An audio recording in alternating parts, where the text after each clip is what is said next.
Good morning, good morning, good morning. Welcome to today's episode, everybody. Today we're going to be talking about a topic that I have really been thinking about for a long time and has sparked some more recent debate in the public sphere. So, great time to rehash this. The work from home reckoning. Work from home, in office work, big debate right now. A lot of changes in the economy. We're seeing a lot of people being forced to return to office. We're seeing some pretty popular comments made by Jamie Dimon on what working from home looks like for big corporations. I'm going to share a little bit about some of my experiences working from home and working in an office. We're going to go over the positives and negatives, the way I see it. And then we're going to get into a little bit more of the themes of some of these debates where I don't know if it's necessarily a location argument per se. It's more about people, power, and the future of work itself, about control. So I'd like to get into that today. It's a really hot topic right now, as I just mentioned. A lot of people on either sides of the fence. I've noticed some commonalities between those two camps, and I'm going to outline those a little bit later on as well. But just to begin, I feel like it's best to start off with kind of where I sit on this debate and kind of let you know a little bit about my biases before we get into it. And then I'll share kind of a little bit more about what I see as the heart of this. So for me, I've been somebody who worked in office most of my career, and more recently in the pandemic era, and then after the pandemic era, kind of in the last year or so, I've been in a remote role as well. So just to a little bit about it, I do concede that early opportunities in my life did help shape me in office. Being able to learn from folks who had 20 plus years experience, and people who just helped you acclimatize to your everyday life was definitely valuable. Most people do need someone to help them kind of adapt to what it's like to be a 9 to 5 pro or a business person or anything like that, especially if you've been to university or college, which is pretty much night and day compared to the corporate world. I remember getting on the bus every morning and every night, sometimes in total darkness on both sides of the equation, and it is for sure an experience that I take with me going forward, definitely.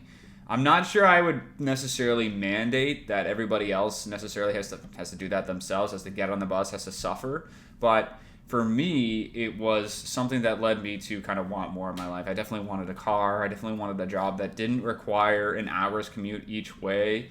And that original experience definitely propelled me to search for a little bit more. It directly led me to seek out better opportunities that took me away from having to do that every day, right?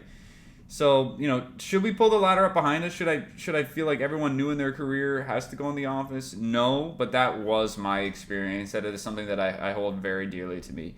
I remember my first job was a logistics sales job, and I had to get on the bus, and I had to go and make about 100 cold calls a day, and it did not instill anything but a want for better in my life, and a reminder that if I wasn't going to look for more or ask for more from my life, that this would kind of be it. So, if I didn't have that experience early on, it might have sent me in a different direction in my life, and I'm definitely very grateful for it, right? Onto the work from home side, I was first offered work from home during the pandemic, and this was a weird time for me because I actually started a new job and kind of a new career field as well. It was challenging. I definitely had some imposter syndrome, and it really opened my eyes to kind of what is possible. It was tough to prove myself, but once I did, I definitely started to gain a lot of confidence, and this really started to change my opinion about work from home. For sure, I was somebody who felt it wasn't necessary, who felt that certain people didn't work as hard, and it would definitely be something that was ripe for abuse for any employees that were already doing much of the same in office. That was kind of how I felt about it. After about 2 years of commuting, I was definitely ready to continue to do that, but I was offered the ability to work from home, and I grabbed it with both hands. Just objectively speaking, it has been night and day for me. I was an office cat before, for sure. Somebody who prided himself on being a presence, on being there on time, 5 days a week. That was me. It has been night and day since I started working from home, just personally. Besides getting my work done and excelling in that category, which I'm quite proud of, I've also started to read more. I've started to create more. And I made a pact to myself to use the extra 1 to 2 hours of my day a lot more efficiently, and it's really helped to change my life around. I was able to hit personal goals I haven't seen in years. I look and feel happier. My performance also did improve at work because I was happier, and it started to create a feedback loop in my life where things really did start to compound, start to change, and it allowed me to do things that maybe I wasn't looking at doing in the past. Something like a podcast, right? So that's my personal background with working from home. Currently, I do that as well. Don't see anything changing in the near future. Not opposed to it, but I felt that it would be important to share where I come from on this side of the debate before I share my overall thoughts and we kind of lay it out a little bit more, right? In my opinion, this debate, in office work, remote work, it's not necessarily framed the right way, in my opinion. It's framed as a where issue, but it's really about who benefits from each model. On one hand, you have CEOs, shareholders, people managers, and on the other hand, you have your wage workers, your worker bees, your salaried employees, right? Those are the kind of two camps that I see most of the strong opinions coming from on each side. I'm not saying that that's kind of everybody fits in one of the two buckets, but definitely the people that are central to this debate and are the loudest fit on one or the other, right?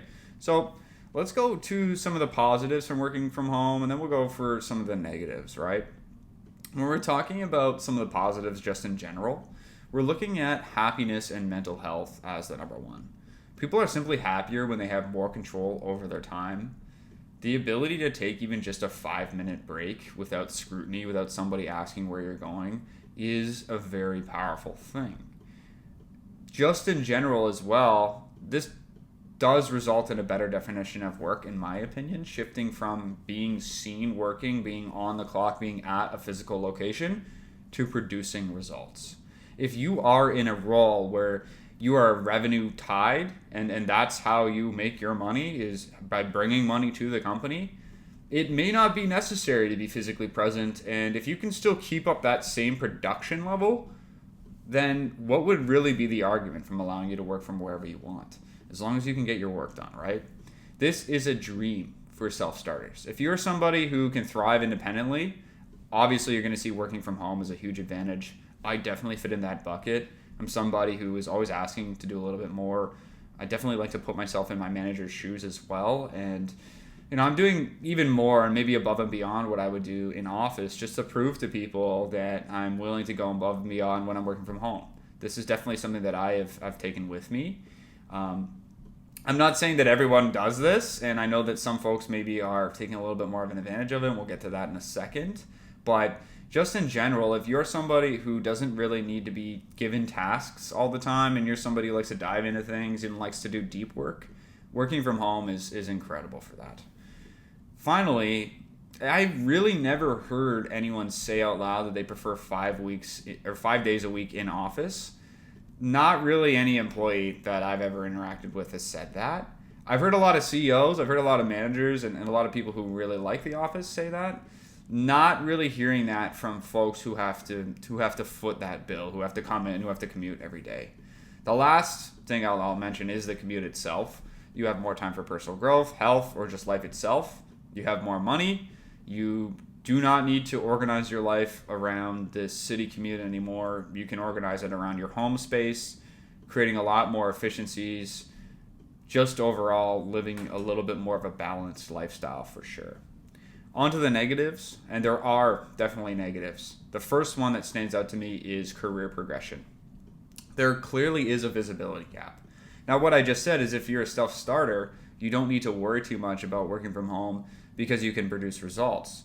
However, doing the same sort of thing in office would clearly have a higher level of benefit, a higher threshold of benefit, because people can just see that you're working.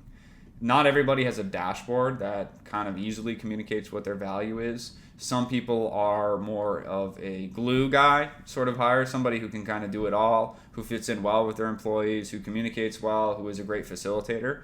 Those people do really well in corporations, and it's harder to kind of codify that when you work from home. So that's definitely a big one. If you're looking to learn from anyone, impress anyone, get promoted, all of these things are easy to achieve if you're in office proving yourself. There's obviously a higher threshold too. Being face on and present in virtual meetings is a lot different than being present and using your body language and using your skills every day in your office job. Even one small thing can lead to a loss of respect, a loss of respect in terms of your emotions or in terms of how people look at you. If you have a bad day, for example, and you're working from home, not too many people would interact with you. Whereas if you have a bad day in office, it's clear that things are going to be handled a little bit differently. So that's the number one thing I would say is career progression and how that plays out. Again, you can still achieve that working from home, but a lot more to be achieved working in office. And that goes with mentorship and learning as well. When you're early in your career, it's tough to become something that you don't really have a blueprint for. And even in this remote world, it must be even more tough to model yourself around somebody who isn't physically present. Myself, I've learned a lot from folks who took me into their office and showed me what they do, or pulled me aside and shadowed me for a day, or that kind of thing. So mentorship and learning as an adjunct from the career progression for sure, but it's definitely its own category of benefit as well, that you really can get ahead. And I know of folks that have gone really far just by being around the right people early enough in their career.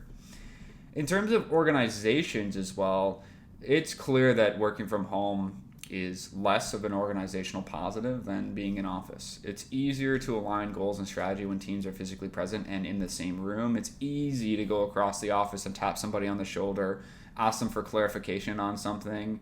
It's easy not to take things personally when they're communicated by word of mouth instead of email. And I've been guilty of this as well, maybe reading an email a little bit more catty than it actually is. If this was in person, the communication would be simplified, it would be easy, it would flow more naturally, and it would definitely be a benefit to the organization. Now again, organizations have proven that they can be nimble enough to handle this in the pandemic and going forward. So there are ways to circumnavigate this. Again, it's clear that in-person collaboration is unmatched. And organizations that are even hybrid are admitting this, and that's kind of why they're doing it. They do have designated days where everyone is expected to be on site, and that makes perfect sense. It really does. I can't fault anybody who agrees with that. Me, myself, I don't know if I would benefit the same way, but if the organization I worked for mandated it, I would have no choice. Finally, I would say one other negative of working from home, and this is clear and something I've experienced myself, onboarding. Integrating new employees is certainly harder when you're not in person. The amount of things that you can learn that are silent just by being a sponge on your first day of work, by being in an office, dwarfs what you can learn working from home. Even if you had a virtual room where each and all day I had a camera on the person I'm shadowing, I can ask them questions, I can talk to them, it still leaves a little bit to be desired on the final product. So those would be the negatives that I see working from home: your career progression, mentorship and learning, organizational clarity and onboarding. The positives being happiness and mental health, time and freedom, a better definition of work, a dream for self-starters, and eliminating the commute. So there are some trade-offs for sure. I think that there are, as well, individually different motivations, and definitely depending on which career and which sort of job that you're in, that can make one argument a little bit more valuable than the other. For some, it's not so easy to see this on either side of the coin like I do. I can be fair about it. Some folks are definitely more bullish on the office life, and that brings us to Jamie Dimon's perspective. Jamie Dimon isn't unique in his thought process either. I do feel like I'm going to single him out a little bit because he was a little bit outspoken in his opinion, but generally CEOs have a sort of solidified stance on their return to office mandates more recently and on working from the office in particular. They generally believe that leadership should dictate work policies, not the employees. They say remote work is inefficient for decision-making roles. They argue that in-office presence is critical for culture and productivity, and they view return to office as necessary for mentorship and career growth, just like I said before. Jamie Dimon went a little bit further, and he emphasized that JP Morgan's leadership, not employees, will decide policies based on what's best for clients and the business, and not employees. He dismissed that remote work is he dismissed remote work as inefficient for certain roles, especially leadership. He reiterated his belief that in-person collaboration is better for productivity, for culture, for mentorship, particularly for younger employees. Again, we talked about that earlier. He did suggest that remote work could lead to reduced career growth, and employees who aren't in office aren't going to have that same progression as the ones who would be in office. And he acknowledged that some jobs can be done remotely, but it won't be happening at JP Morgan. Obviously, his language was a little bit more colorful than I'm going to get into on this podcast, but he basically put all in-office workers on a pedestal and kind of lambasted working from home in general, saying that his company would no longer be offering that to his employees, right? I think that there are definitely some truths to this. I also think it's fair to point out some of his biases, one of them being that he worked his whole life to be at the top of this pyramid. There's no doubt that he still wants that structure to be in place because he's the king of it. He's the leader of that company. So, of course, he would want the structure that he came up in to be in place for when he is the leader. Remote work definitely disrupts that power structure, and it's definitely harder to manage employees from a distance. It's also harder to fire them. It's also harder to assess their work. It's also harder to work with them in the same way that you maybe have for the last 30 years. The reality of B and C players taking advantage of working from home also exists, and it's frustrating for leadership. And I can definitely agree with this one. If I was the CEO, there's no way I would be able to believe that every single one of my employees at all times is not taking advantage of this. We're going to get into what I believe is the solution to this in people in a second. But if a company isn't hitting their targets, there's really no surprise that leadership is feeling justified in taking privileges away and mandating a return to office work. The old school mentality is definitely at play too with what Dimon is saying. If you don't like it, you don't have to work here. And I think that's the greatest way to wrap that up. And I'm really glad he threw that out there, because what he's not doing is he's not defining work in general. He is just saying we need to do what's best for us. And I think that every single person has the right to define what works best for them based on their experience, their knowledge, and, they're a CEO of JP Morgan. He's not an idiot. He's a very accomplished man, and he has every reason to believe in what he's saying because he's been there and done that. So I totally agreed there. I also think that there are some hidden forces behind return to office work, and I'd be not really being fair about this if I didn't mention them, right?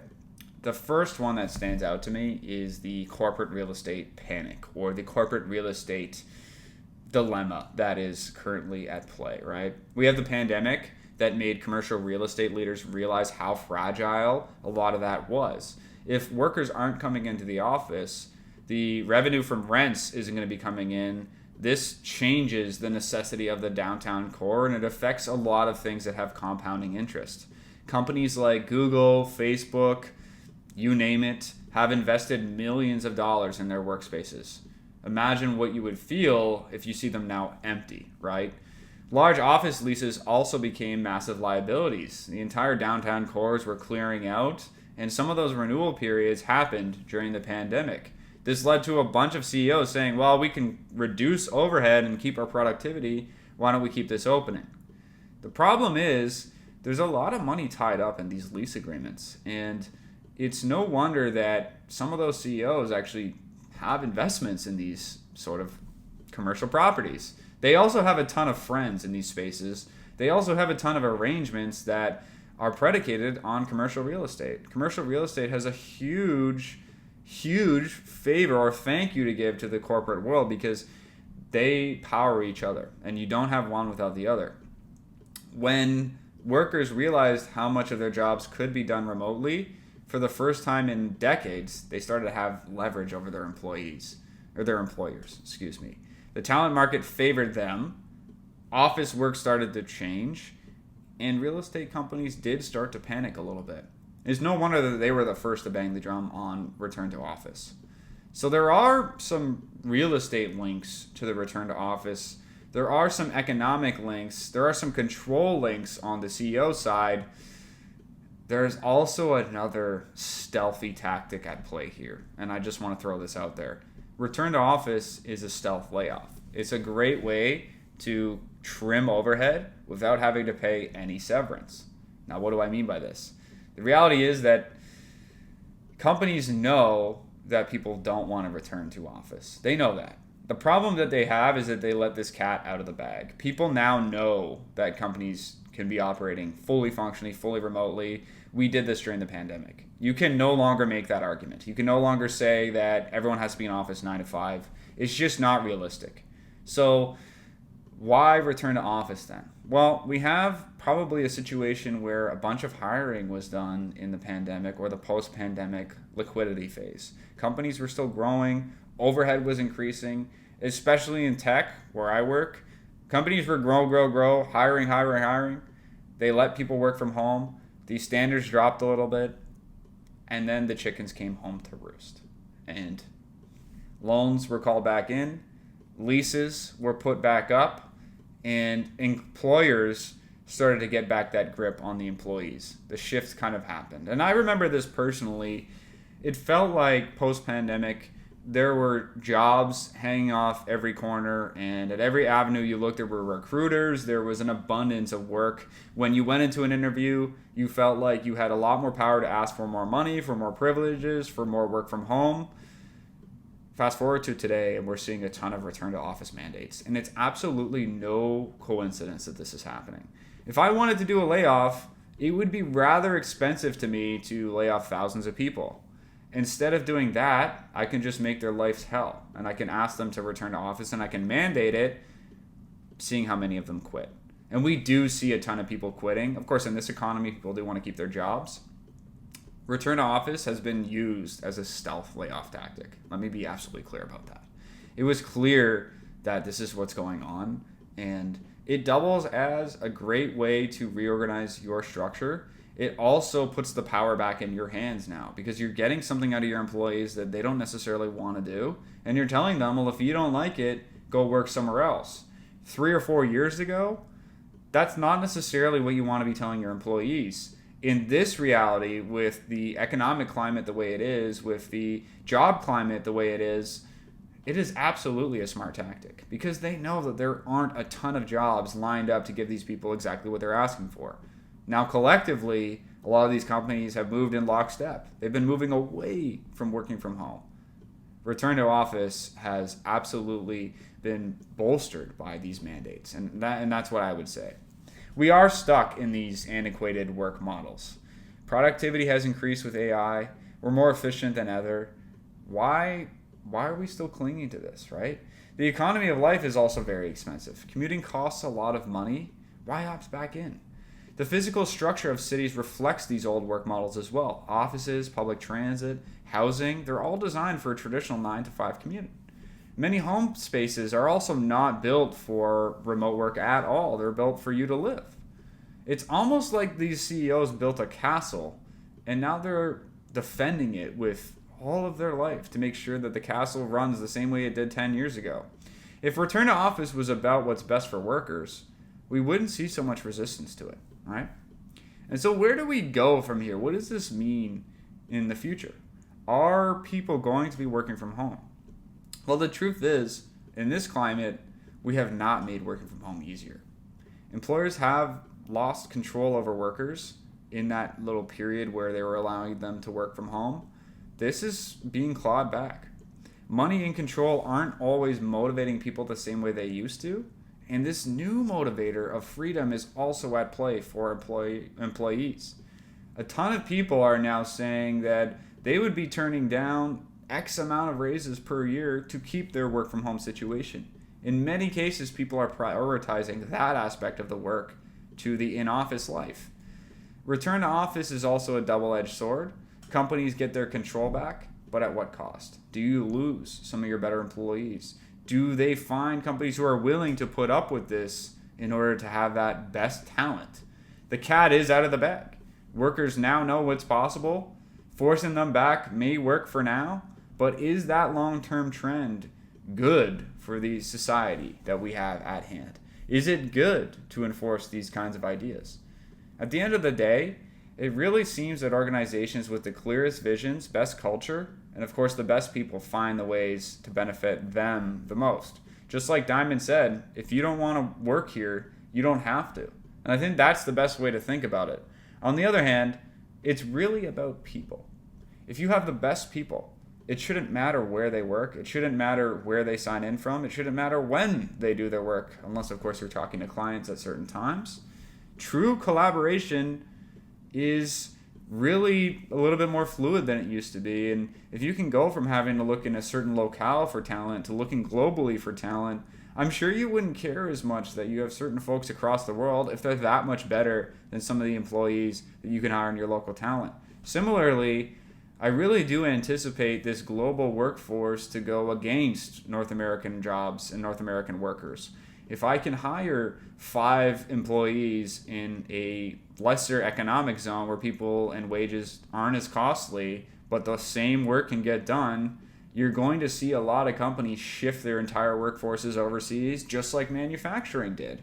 So I don't know if it's necessarily the best thing to mandate people working from home when that cat can be let out of the bag too. And there is a push and a pull here where if we go too far, companies will simply say, okay, well, I'm going to hire remotely from India instead of Canada or instead of the United States. Companies can also do a lot to ensure that their employees are happy and healthy in other ways, and they will look to do that as well. So that's kind of my point, is that there are nuances here, and the future of work is a bit of a myriad, but don't be surprised to see companies lean more into the remote work side when it comes to hiring cheap employees. That's going to be something they utilize all day, all night. For that expensive, high salary managerial role, you're going to see a lot of in-office mandates for that. Diamond isn't wrong, and his statements probably won't attract the top talent, but it also allows them to manipulate their workforce currently and set a better standard.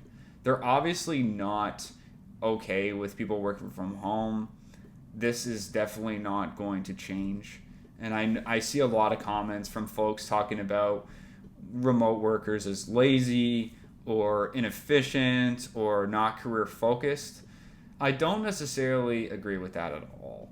And I think that when we're looking at work in general, with the way the economy is changing, with the role that some of these new AI tools are playing, why are we stuck in these antiquated, time-based, location-based ideas of work? In this world that is changing, that is globalizing rapidly, that is faced with ever more changing challenges, and an economy that is vastly moving from the old age to the new age, why are we stuck in this rigidity? Do we need to examine what work even is? Are we going to see UBI, 4-day work weeks, or entire changes to how companies interact and pay their employees going forward? Is part-time work going to be more realistic? These are all great things to think about. And when we build and we look at society going forward, we should be preparing the next generation to be a little bit more nimble with this idea, because I do think this is going to change. And I do think that a lot of the systems that are graduating new employees are also rather antiquated. And that's probably why the system is the way it is. That in corporate control. It is clear that corporations like the way things are. They have engineered a certain level of freedom for each employee so that they have enough money to spend, so they have enough time for their family, but they're also getting the exact amount of productivity out of them that allows them to pay their shareholders the dividends of those investments. What I mean by this is corporations clearly have no problem with the amount of control that they have over their employees. Cue more recent comments by some CEOs saying that the 60-hour work week is the sweet spot for productivity. If you are a CEO and you do not have to do the 9-to-5 commute, that might be true. For certain workers, I can tell you for sure that a 60-hour work week with a commute, with office life, leaves little room for personal development or any sort of excitement with other sides of life. Now, if you're a careerist, if you're somebody who lives and breathes their work, then you'll probably say, yes, Jesse, that's fine. I do want to work 60 hours a week at what I love to do. That's great. But when we go over to our friends across the pond in Europe, we see another side of life where work is another thing people do. It is not all people do. In North America, we have clung to this so tightly but I do think that there is room for this to change. Working from home is one way that I have personally seen a little bit more freedom in my life, and it has made a tremendous impact in my productivity as a coworker, as an employee, as a person, as a father, a brother, a son.